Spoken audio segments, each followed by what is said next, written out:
Hey Farmstead families, Miss Michelle here in my backyard with another book for you. Hope your day has gotten off to a good start and you enjoy this book. Today we're reading If the Shoe Fits by Gary Soto, illustrated by Terry Widener. If the Shoe Fits. Rigo had 3 brothers and 1 sister, and when you counted his parents and Uncle Celso, who lived with them, his home was as crowded as a bus. He didn't really mind the noisy house. What Rigo minded most were his hand-me-down clothes. His oldest brother, Hector, passed his shirts and pants down to Manuel, who passed them to Carlos, who passed them to Rigo. Rigo passed them into the garbage can. "Mom, I need some new clothes," Rigo cried. One day, when he put on a jacket that Carlos had outgrown, 2 buttons were missing and the fabric was faded. "Mijo, new clothes cost money," his mother said. When Rigo started to pout, Uncle Celso brought out his old wallet and handed Rigo a $5 bill. "Let me help you," Uncle said. Rigo refused the money. He didn't want to tell his uncle that new clothes cost more than that. But for Rigo's 9th birthday, his mom bought him a pair of brand new shoes. They were called loafers. They were the fanciest shoes Rigo had ever owned. They didn't even have laces to drag in the dirt. "Put a penny in them," Rigo's sister Teresa said. "That's the style." But instead of worthless pennies, Rigo pushed in nickels. Oh, there he is with his new shoes. "There," he said. He slipped into his new shoes and clicked his heels together. That day, Rigo marched down the street, grinning proudly at his shoes. He liked how the nickels glinted in the sunlight. At the corner playground, some kids were throwing water balloons at each other. Rigo wanted to join them, but was afraid he might ruin his shoes. Suddenly, Angel sneaked up from behind and yelled, "Hey, how come you got nickels in your shoes? You ain't rich." "It's the style," Rigo answered. "There ain't no style like that," Angel growled. "Nobody wears those kinds of stupid shoes." Then Angel demanded the nickels from Rigo's shoes. "Nah, Angel," Rigo begged. "I don't want to mess up my new loafers. It was hard to put the nickels in." "Forget your loafers," Angel snapped, and he ripped the nickels from the slots. Rigo went home and threw his shoes in the closet. But at the end of the summer, he changed his mind. He had received an invitation to a birthday party. It was from Christy Hernandez. No girl had ever invited him to a birthday party before.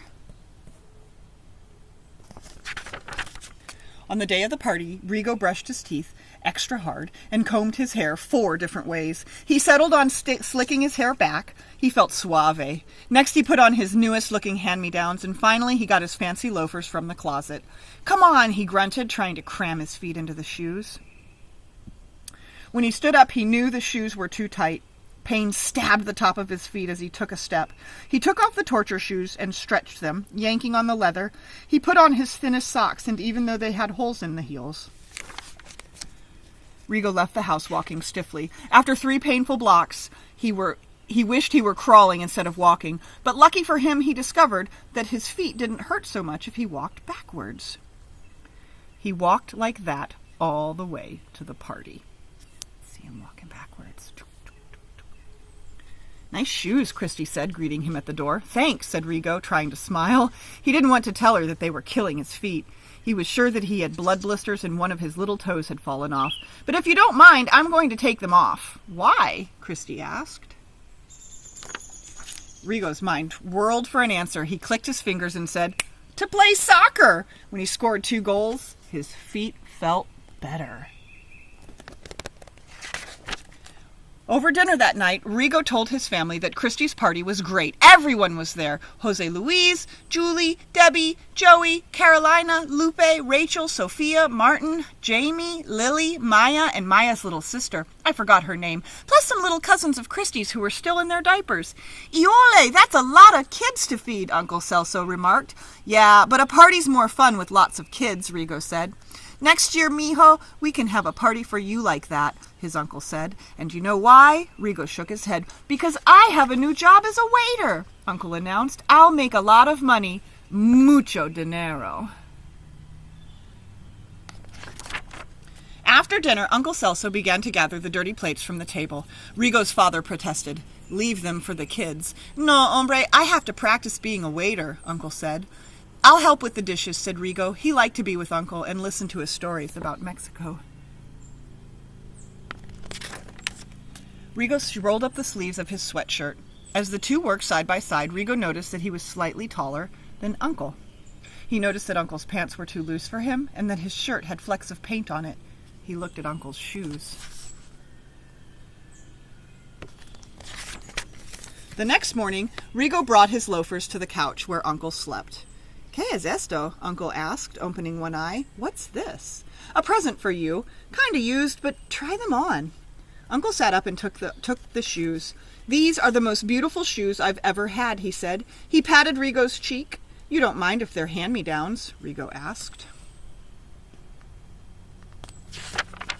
Hand-me-downs? Nothing, Uncle said. These are brand new. I can go to work in style. He tapped on the soles and then put them on. He squinted an eye at his nephew. Are you sure you want to give them to me? Yeah, I'm sure, Rigo said. To tell you the truth, Uncle, I like them, but they hurt my feet. I grew a little. Boy, Uncle looks happy. Uncle reached for his front pocket. These coins are older than I am, Uncle said. He held up 2 centavos, brown as his own skin, and smiled. They're kind of like hand-me-downs, too. When Rigo took the old Mexican coins, he knew what to do with them. Fit them into the slots of his new loafers, if he ever got any. Next time around, he would wear them no matter what people like Angel said.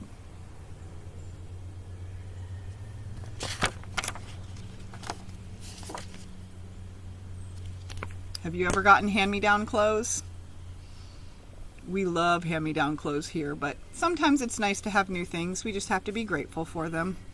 I hope you enjoyed the story. Have a great day. Adios.